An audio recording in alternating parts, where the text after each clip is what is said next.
Welcome to my channel.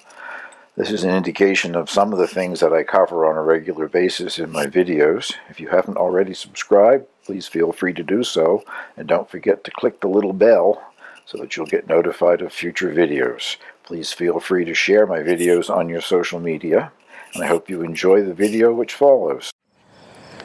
Well, I'm starting this short video at the community garden rather than ending here, which I usually do, and that is my giant sunflower in full bloom, I guess. I got to show you the height of it if I can here.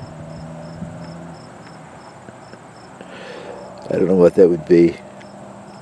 10, 12 feet, something like that. Hopefully the seeds are going to develop and the birds will have something for a treat. There's not much left to show you here. I'm still waiting for the first frost. Almost thought we had it this morning. It was down to 2 degrees.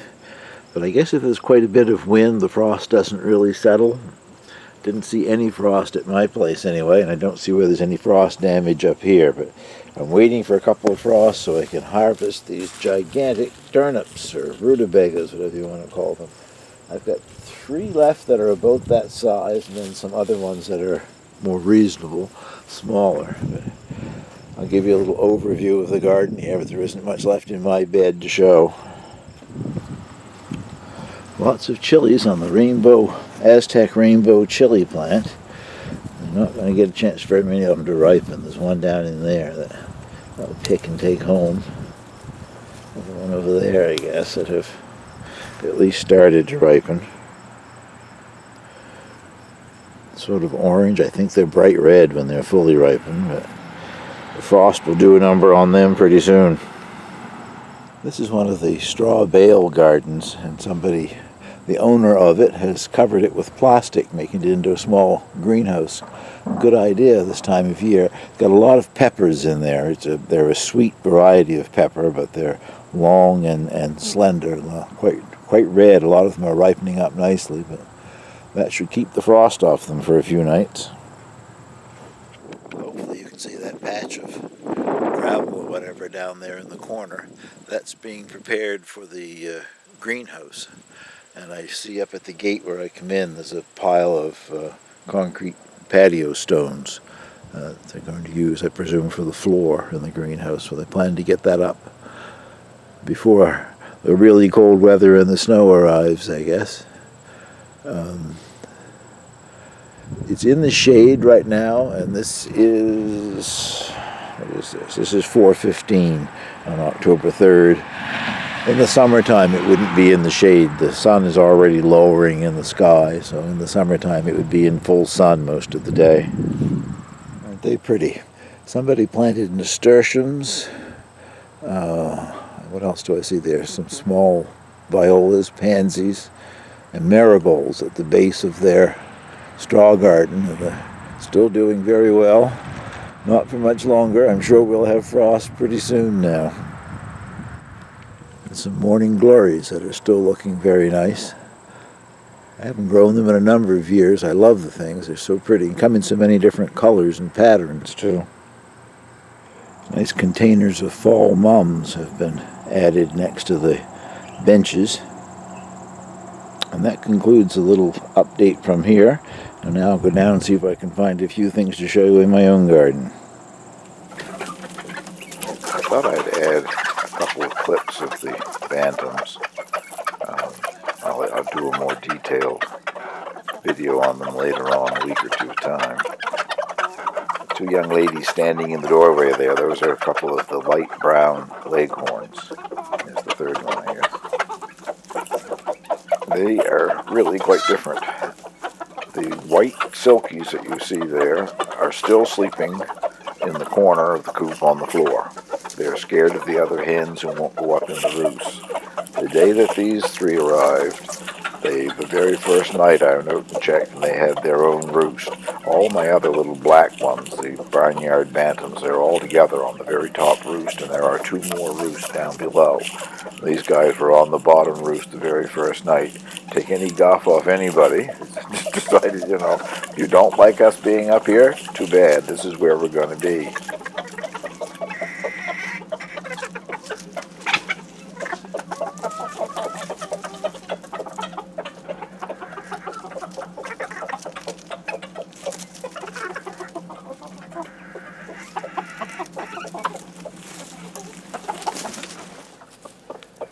I just sprinkled a little bit of scratch feed on the ground, and those are mostly my black barnyard bantams, cross between a mottled cochin and a black silky rooster. And Handsome, of course, their boyfriend there in the middle. You can see one or two of the white silkies.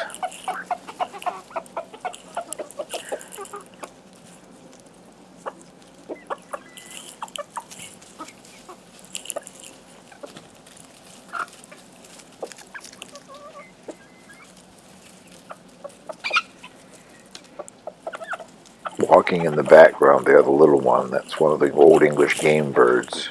There are 4 of them. Speaking of places where things sleep, they have never slept on the roost or the floor. They're up on the top of the wall or above the door, always high up.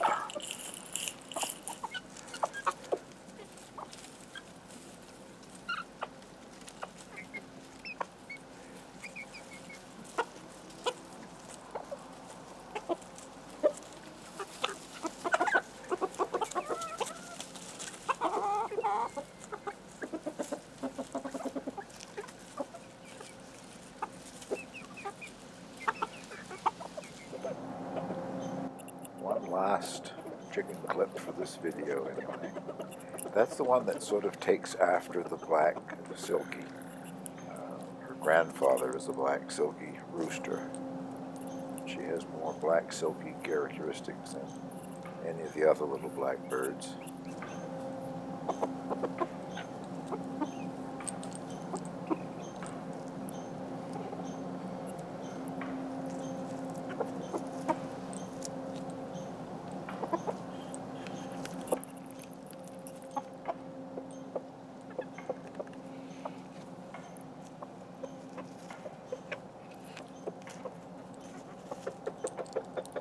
The old English game birds, called a black old English game because it has black tail feathers.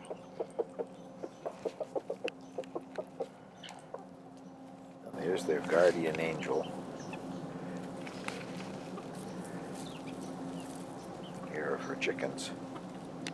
Chickens get so used to her that they walk right around her and under her and everything else. And there's Martha.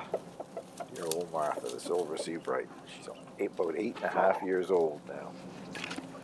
Well, on my way out to the garden to take a couple of clips out there before I finish this video off, I noticed earlier today that this lupin that grew from seed, this is that same bed that I planted the Liberation tulips in. This was planted by seed early in the spring, early May probably. It's trying to bloom. Most unusual.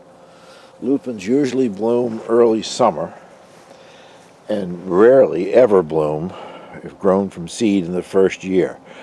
Most perennials grown from seed won't bloom in the first year, but I suppose this one was started so early that it's going to make an attempt at it anyway. I've got some fleece or spun bonded row cover, whatever you want to call it, out in the hoop house. I'm going to bring some back to cover it over each night. Try to keep the frost from damaging it. I'd at least like to see if it is actually yellow. It's supposed to be a yellow lupin, so hopefully I'll get 1 or 2 of the little blossoms opened up on it at least before the frost kills it. I think the light is behind that, so you can't really see the color. The sun is, well, not setting, but it's within an hour or so of setting here. These are my sunflowers growing on the cage that I used to grow corn in. I grew cucumbers in this year. I've had great luck with the cucumbers. Not many left now, but I picked another big batch of them last week and made more pickles. Certainly will grow those varieties of cucumbers again. That is a Salmon River, lower Salmon River squash, not ripe. It's a bright yellow and they should be well, sort of a salmon pink almost, an orangey pink color when ripe. So I'm hoping it will ripen now that I've picked it, and I'll get to at least try it. That's the only one I'm going to get out of it. And I'm still getting zucchini. They're doing quite well, actually. I still have several more that are not that big, but they will be. They grow so fast, they will be pretty soon now. With Angel next to it, that gives you the idea of the size, I guess. This is the small Hubbard squash, and I don't think it has a chance of turning. It's a blue Hubbard, supposedly, and it's pretty green there now, sort of getting a bit of a bluish green. And I'm not really sure how big a small one is supposed to grow. They're supposed to be almost personal size squash, so I suspect it's supposed to be a bit bigger than that, but I did not have very good luck with squash this year. This is the fall crop of peas that I planted, and that's about the second or third little blossom that I've seen trying to open up, so I'm now a bit skeptical as to whether or not I'll actually get any peas. Plants grew well, but I think fall arrived a bit too soon. No sooner than it usually does, actually. But it was an effort, a try anyway. We'll see. I may eventually get a few peas out of it, but maybe I'll cover those up too. Hopefully I have the camera aimed in the right direction. I'm going to pull one of my parsnips. I had a couple of them the other night, roasted them, and they were very good. I'm still trying to let them stay, most of them stay here until frost. Over the ground, I guess, whatever it is. Oh, it's not a bad size one, that. Much bigger than the one that I pulled the other night.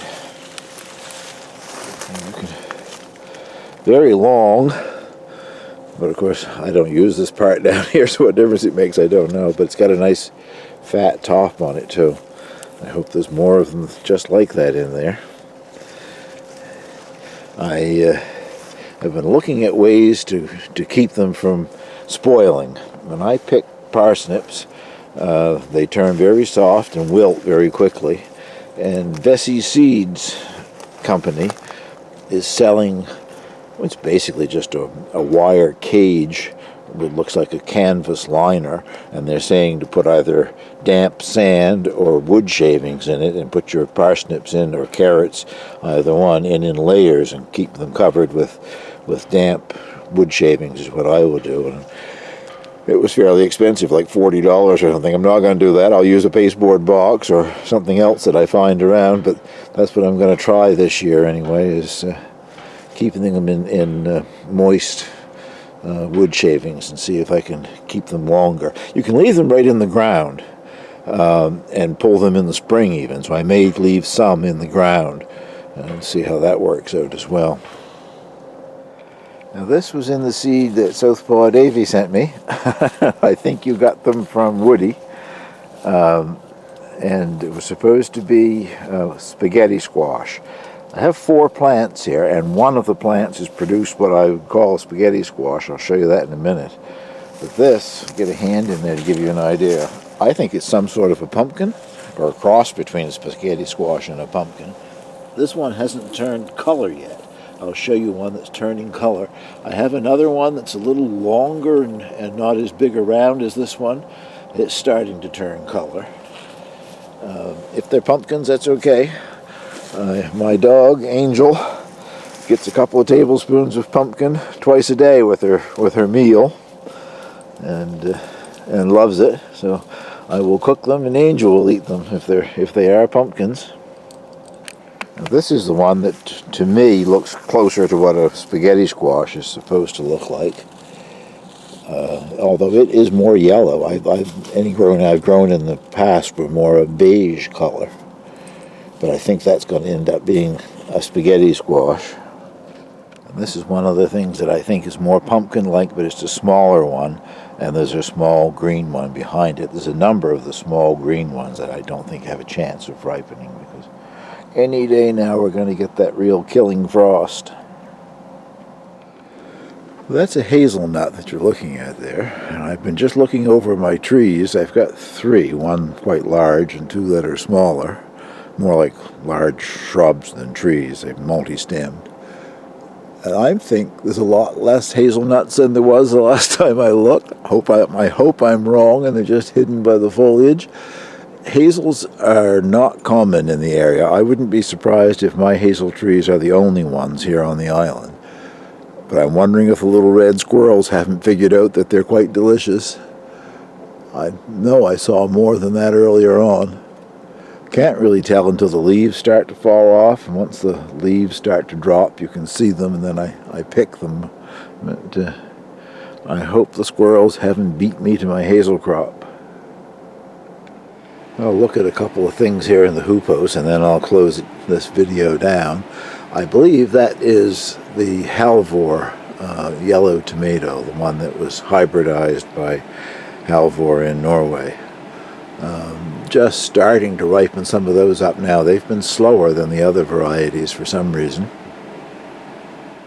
And this yellow cherry variety has been amazing. I don't know how many hundred I've picked off of them. I have, I think, just 2 of the plants. I'm looking around and here I only see 2. But they are so sweet and delicious. They're larger than, I can't think of the name now, the one that I grew one other year that's so popular, but this is a heirloom variety, and they're a bit larger than an ordinary cherry tomato, but they are sweet and delicious, very, very good.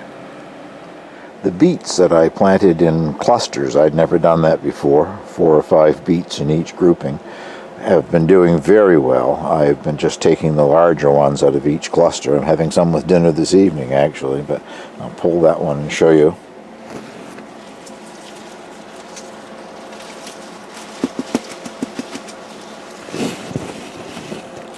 Oops. Not enormous. They were late being put in and everything, but they are so good. And in here in the hoopos, I keep them watered, and they're still growing. The foliage is still looking good, so I think for most of October they will probably continue to bulk up in here. Might get frost outside, but the frost sort of settles on the skin of the hoopos and doesn't really affect the interior until it gets really quite cold. Well, I think that's probably made this video long enough. I'll put this together and get it uploaded for this weekend. Thank you very much for watching.